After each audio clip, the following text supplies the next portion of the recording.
Washing dishes by hand can be a really fun job.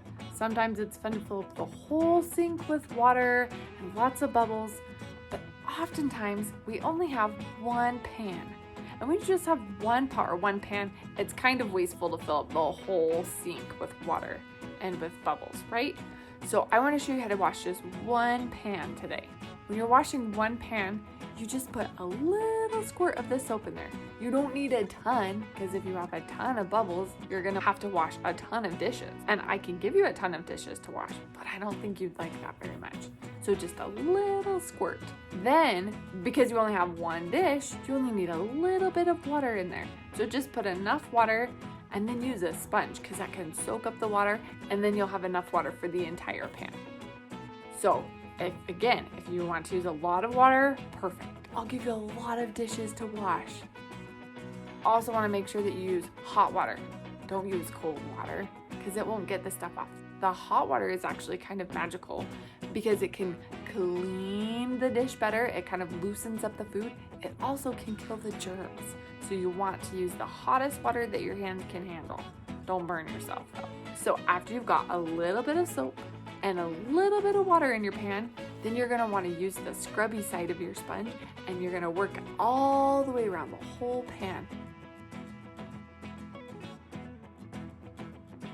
The bottom and the top and the sides, and then sometimes the outside of the pan gets yucky. Sometimes the food can spill over, or sometimes just as we're passing it around the table, then people's hands are yucky and it gets food all over and it just happens. So you wash the inside of the pan and then the outside and the bottom and the handles. Wash the whole entire thing. Then when you're done, then you're gonna turn the water back to hot and you're gonna rinse all the bubbles off. When you're washing the dish, let's wash it on the right-hand side of the sink. That side has a garbage disposal. So you can turn on a switch and it will chop up little bits of food. If you put it on the other side of the sink, it can just kind of clog up the sink because it doesn't have a way to get rid of all that stuff.